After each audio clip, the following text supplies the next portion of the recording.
El momento en que supe que mi vida había cambiado no fue cuando encontré el armario de mi hijo vacío, sino cuando abrí la aplicación del banco en mi teléfono y vi que el saldo de mis ahorros de toda la vida estaba en cero.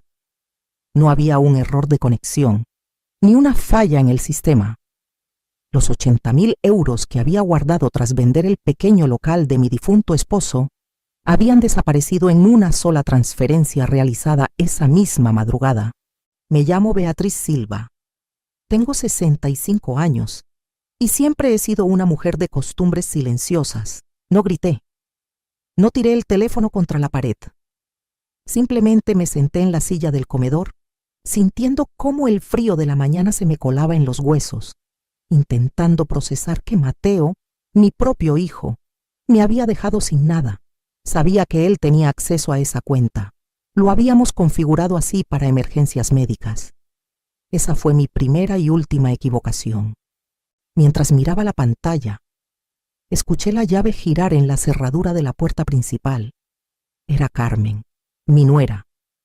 Nuestra relación siempre había sido distante. Ella era una mujer controladora, muy práctica, que siempre me miraba como si yo fuera una reliquia anticuada. Sin embargo, esa mañana entró con una expresión que nunca le había visto, una calma absoluta, casi clínica. Se quitó el abrigo, lo colgó en el perchero y se sentó frente a mí en la mesa. No hubo preámbulos. Mateo se fue esta madrugada con Valeria. Su amante, dijo Carmen, mirándome directamente a los ojos. Y vació tu cuenta bancaria antes de ir al aeropuerto. Sentí una punzada en el pecho, pero mantuve la respiración nivelada.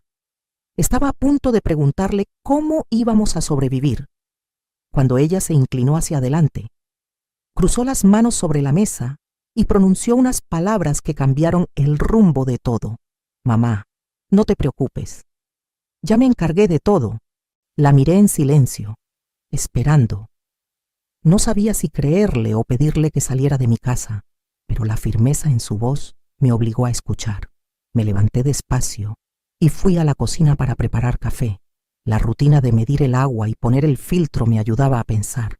Carmen me siguió y se apoyó en el marco de la puerta. Llevaba semanas notando cosas extrañas, comenzó a explicar ella con voz monótona. Mateo salía al pasillo para contestar mensajes. Cambiaba las contraseñas de su teléfono. Empecé a revisar sus movimientos en la casa. No hice un escándalo. Beatriz, los escándalos solo les dan tiempo para inventar mentiras. Yo me dediqué a observar. Le serví una taza de café negro y me senté de nuevo. Carmen continuó. Me contó que, hace unos días, vio a Mateo revisando los estados de cuenta de mi banco desde la computadora del salón. En lugar de confrontarlo, ella instaló silenciosamente un programa de guardado de contraseñas en ese navegador. Ayer por la tarde, lo escuché hablando en voz baja por teléfono, confirmando los boletos de avión para él y esa mujer, dijo Carmen, soplando su café. Sabía que iba a dar el golpe esta madrugada, y así fue. A las 2 de la mañana, transfirió todo tu dinero a una cuenta nueva que abrió a su nombre en otro banco. Entonces, el dinero se perdió, dije, sintiendo una pesadez en el estómago. No, respondió Carmen con una pequeña sonrisa sin humor. Él cree que se lo llevó, pero cometió un error estúpido. Dejó su sesión de correo abierta en mi tableta. En cuanto lo vi salir con la maleta a las 4 de la mañana, entré a su correo, restablecí la contraseña de su nuevo banco y entré a su cuenta. Dejé mi taza sobre la mesa. No entendía hacia dónde iba esto. No puedes devolver el dinero a mi cuenta. El banco lo bloquearía por sospecha de fraude si ve transferencias rebotando en horas, le dije. Usando el sentido común. Lo sé, asintió Carmen. Por eso no te lo devolví. Le di otro uso mucho mejor. El dinero ya no está en su cuenta, Beatriz, y te aseguro que él no lo va a poder recuperar. Carmen sacó su teléfono del bolsillo y lo deslizó sobre la mesa del comedor hasta dejarlo frente a mí. La pantalla mostraba el comprobante digital de un banco.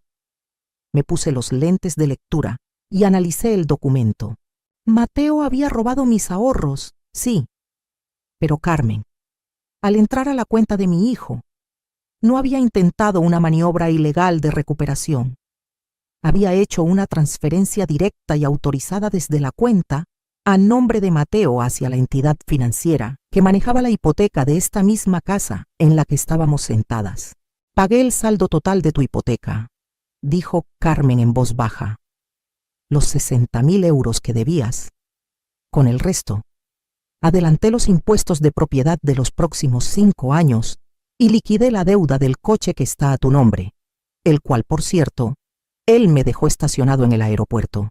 Me quedé mirando el comprobante, mi casa, el lugar donde crié a mis hijos y donde planeaba envejecer. Ahora era 100% mía, libre de deudas. Mateo me había robado para fugarse con su amante, pero gracias a la rapidez y frialdad de su esposa. Técnicamente él acababa de regalarme la cancelación de mi hipoteca. Si él intenta revertirlo, el banco le exigirá pruebas de que fue un robo.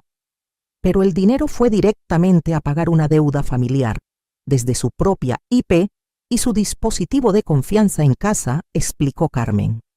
No puede deshacerlo sin explicar por qué tenía 80.000 euros de origen dudoso a las 4 de la mañana. Está atrapado en su propia trampa. Sentí que el aire volvía a mis pulmones. Miré a mi nuera, esa mujer que siempre me había parecido demasiado fría, demasiado calculadora. Por primera vez, agradecí esa frialdad. Ve a buscar unas bolsas de basura grandes, le dije, levantándome de la silla.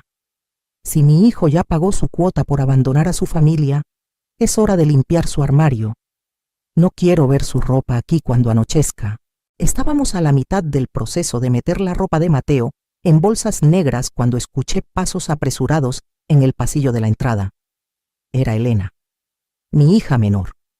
Siempre había sido la protectora de su hermano mayor, justificando sus fracasos y debilidades. Mientras esperaba que yo le resolviera la vida a ambos, Elena entró al dormitorio de Mateo sin saludar. Vio las bolsas y se llevó las manos a la cabeza. «Mamá, ¿qué estás haciendo? Mateo me acaba de mandar un mensaje desde el avión diciendo que se iba un tiempo para despejarse porque Carmen lo tenía asfixiado», gritó Elena, mirando a mi nuera con desprecio. «Seguro hay una explicación para el dinero. Tienes que guardar la calma, mamá.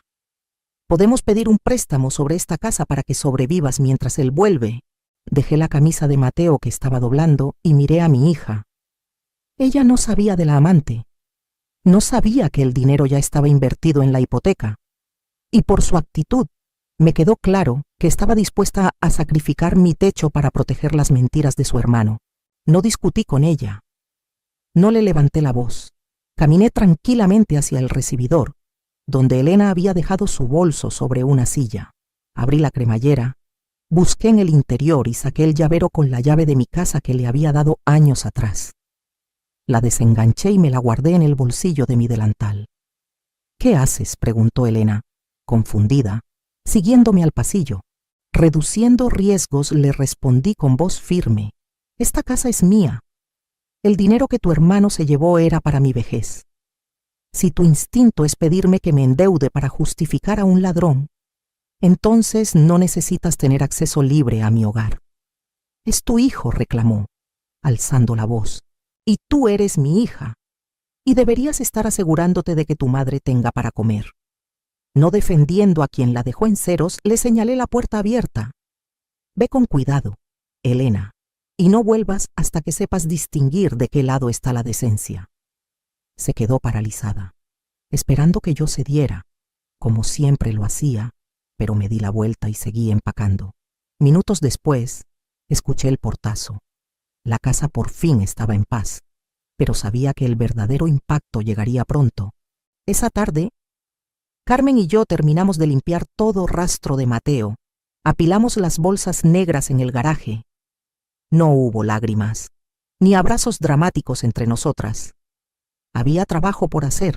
Carmen y Mateo vivían en un apartamento que estaba a mi nombre. Yo se los había dejado a un precio simbólico para ayudarlos a ahorrar. Nos sentamos en el comedor con mi computadora portátil. «Carmen, el apartamento es mío», le dije, mirándola. «Te vas a quedar a vivir ahí, pero a partir de hoy, los recibos de luz, agua y gas que estaban a nombre de Mateo. Pasan a estar a mi nombre y al tuyo. Llamé a las compañías de servicios, como propietaria, di de baja las cuentas de mi hijo y abrí unas nuevas. En cuestión de una hora, Mateo ya no tenía residencia legal demostrable en esa dirección. Luego, abrí la aplicación de mis tarjetas de crédito. Él tenía una tarjeta adicional vinculada a mi cuenta, supuestamente para gastos de gasolina. La cancelé con un solo clic. Carmen me observaba con una expresión de respeto silencioso. «Me cambiaré la cerradura del apartamento esta misma tarde», dijo ella, anotando algo en su teléfono. «Hazlo. Y toma las llaves del coche familiar. Está a mi nombre, así que técnicamente, si tú lo conduces, estás usando el auto de tu suegra con mi permiso, él no puede reclamar nada». Todo estaba en orden. Mi dinero físico había desaparecido, pero mis activos estaban asegurados y blindados. Había cortado cualquier acceso que Mateo pudiera tener a los recursos familiares. Cené algo ligero. Me di una ducha caliente y me fui a la cama a las 10 de la noche. Me sentía extrañamente ligera. El peso de tener que sostener a un hijo adulto se había esfumado. Cerré los ojos y dormí profundamente. Exactamente a las 3 de la mañana. El teléfono en mi mesa de noche empezó a vibrar furiosamente. Encendí la lámpara de la mesita de noche y miré la pantalla del teléfono. Era Mateo. Dejé que sonara 3 veces antes de deslizar el dedo para contestar. No dije «hola», simplemente me llevé el aparato al oído. «Mamá». La voz de mi hijo sonaba aguda, desesperada y acompañada de un eco que delataba un espacio amplio. Se escuchaba música de fondo y el murmullo de otras personas. «Mamá, algo pasó con mi banco. Mis tarjetas no pasan y la aplicación dice que mi saldo es 0. ¿Qué hicieron?». No pude evitar una pequeña sonrisa. Me imaginé la escena él y Valeria, probablemente en el mostrador de un hotel de lujo en la Riviera Maya, intentando pagar la suite de luna de miel con una tarjeta que ahora no tenía fondos ni para un café. «No sé de qué hablas», Mateo respondí, manteniendo mi tono de voz exactamente igual que si estuviera hablando del clima. «Yo estoy en mi casa, durmiendo. Tú fuiste quien hizo transferencias esta madrugada». «Yo me llevé el dinero». «Sí, perdón, mamá, iba a devolvértelo», balbuceó, tropezando con sus propias mentiras. «Pero abrí mi cuenta y no hay nada. Alguien sacó el dinero. Tienes que llamar al banco. Diles que fue un error. Transfiéreme algo. No me dejan hacer el check-in. ¿Y de dónde quieres que te transfiera?». «Hijo», pregunté, acomodándome las almohadas a mi espalda. «Dejaste mi cuenta en 0. Usa la tarjeta de crédito, la que tengo yo. No me funciona». La cancelé por la tarde, le informé con calma. «No puedo permitirme deudas adicionales ahora que no tengo ahorros. ¿Comprendes?». El silencio al otro lado de la línea fue absoluto durante 2 largos segundos. Luego, a lo lejos, escuché la voz afilada de una mujer. «¿Qué está pasando?». «Mateo, el gerente nos está mirando. Paga de una vez». Era Valeria, su amante. Mateo volvió al teléfono, respirando agitado. «Mamá, por favor, Valeria se está enojando. Me van a echar a la calle. Ayúdame». Suspiré, mirando el techo de mi habitación, que ahora era completamente mía. «Ese dinero que tomaste sirvió para liquidar la hipoteca de esta casa, Mateo. Fue un detalle muy generoso de tu parte dejarme sin deudas en mi vejez. Te lo agradezco. Buenas noches». Colgué y bloqueé su número temporalmente. Necesitaba dormir al menos 4 horas más. A la mañana siguiente, me preparé el desayuno como cualquier otro día. No había angustia en mi pecho. Carmen pasó por mi casa antes de ir a su trabajo. Llevaba en la mano un llavero nuevo. «Cambié las cerraduras de mi apartamento anoche», dijo, dejando una copia sobre la mesa para mí, y fui al estacionamiento del aeropuerto. El coche ya está aparcado en mi trabajo. No le dejé ni un suéter en el maletero. Asentí, dándole un mordisco a mi tostada. Carmen se sentó un momento y me mostró su teléfono. Mateo le había enviado decenas de mensajes durante la madrugada.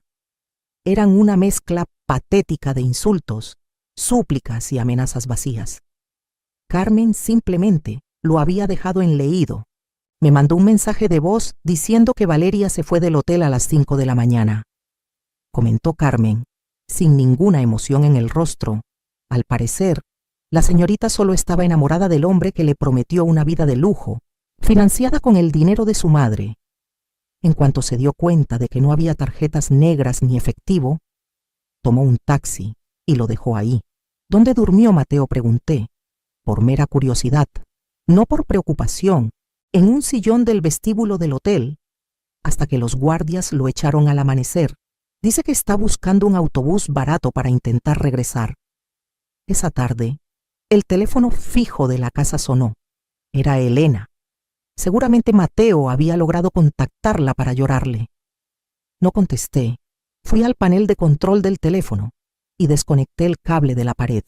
No necesitaba escuchar a mi hija exigiéndome que rescatara a un hombre adulto de las consecuencias de sus propios actos.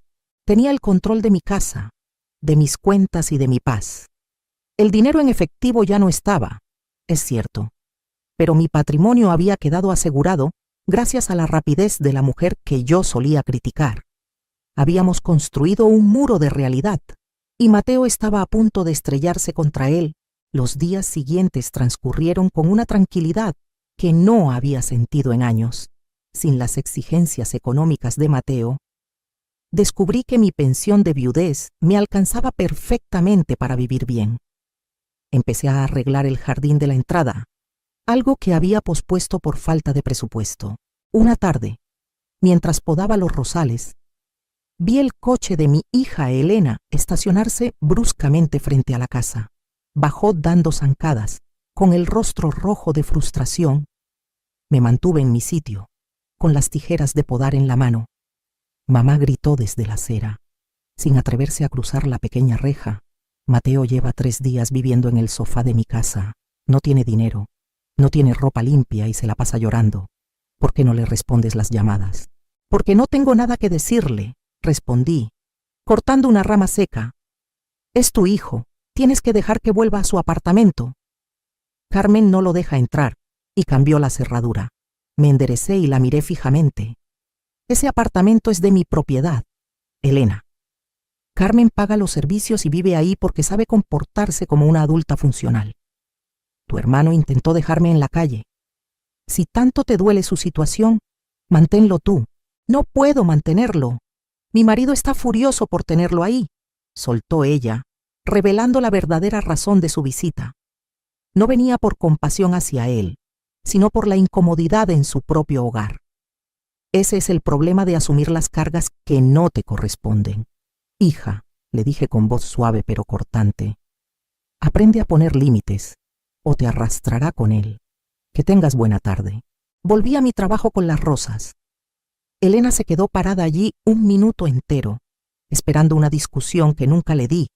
Finalmente, se subió a su coche y arrancó con fuerza. La puerta de mi casa seguía cerrada a la manipulación. 1 semana y media después de su fuga, un taxi se detuvo frente a mi casa. Por la ventana del salón, vi a Mateo bajar lentamente. Estaba despeinado, con la misma ropa arrugada que seguramente llevaba desde Cancún. Miró la casa con esa expresión de niño arrepentido que tantas veces le había funcionado para conseguir dinero. Un coche prestado o el perdón automático. Caminó hacia el porche y tocó el timbre. Yo ya lo estaba esperando. No abrí la puerta por completo, solo lo suficiente para mirarlo a la cara. La cadena de seguridad seguía puesta. Mamá, comenzó a decir, y sus ojos se llenaron de lágrimas reales, lágrimas de autocompasión. Perdóname, cometí el peor error de mi vida. Valeria me engañó, me manipuló, lo perdí todo. Solo necesito mi cuarto, solo un tiempo, hasta que me recupere. Lo miré. Hace unos años, mi corazón se habría roto. Habría quitado la cadena, lo habría abrazado y le habría preparado la cena mientras él me contaba mentiras a medias. Pero la mujer que hacía eso ya no existía. Tú no cometiste un error. Mateo, le respondí, con la voz firme. Tú tomaste una decisión. Decidiste vaciar las cuentas de tu madre. Tu único error fue no saber ocultarlo bien. Soy tu hijo. No puedes dejarme en la calle. Desenganché la cadena, pero no para dejarlo entrar. Abrí la puerta. Agarré una de las bolsas negras de basura llenas de su ropa que tenía preparadas en el recibidor y la deslicé por el suelo hasta el porche, deteniéndola junto a sus zapatos. Luego, saqué una segunda bolsa. Esta es tu ropa. El coche y el apartamento no te pertenecen. Tus deudas son tuyas. No hay espacio en esta casa para ti, dije, mirando su rostro pálido. Mamá, por favor. Adiós, Mateo. Cerré la puerta de madera. Escuché el clic de la cerradura. Me quedé parada un momento en el pasillo, escuchando sus sollozos al otro lado. No di un paso atrás. Han pasado 6 meses desde aquel día. La vida se ha reacomodado con una eficiencia que me sorprende. Mateo consiguió un trabajo de bajo salario como asistente en una bodega de suministros. Sigue viviendo con Elena, quien se queja constantemente de él, pero no tiene el valor para echarlo. Yo no intervengo. Es una dinámica que ellos eligieron mantener.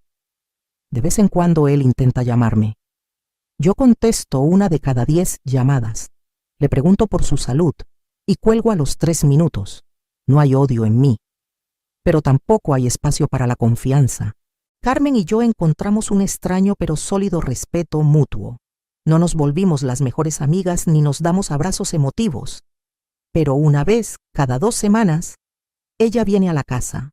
Tomamos un café negro y revisamos los papeles del apartamento. Es una mujer práctica. Y yo aprendí que la practicidad protege mucho más que los lazos de sangre mal entendidos. Hoy por la mañana me senté en mi porche a tomar el sol. Mi casa está pagada. Mi cuenta de banco ha comenzado a crecer nuevamente con mis ahorros mensuales. Pequeña, pero segura. Nadie tiene mi número de cuenta. Nadie tiene la llave de repuesto de mi puerta principal. Muchas personas en mi situación habrían buscado venganza. Habrían llamado a la policía o se habrían sumergido en juicios largos y desgastantes.